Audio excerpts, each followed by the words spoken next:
The Explore tab in Google Sheets will help you do some things quickly and will help you search without leaving your spreadsheet.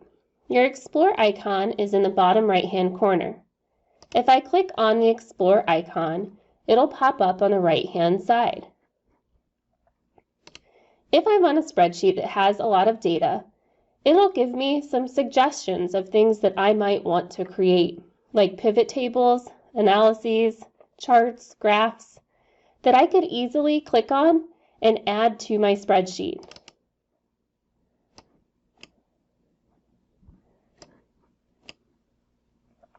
I can then edit that data if I would like. In my Explore tab, I can also search.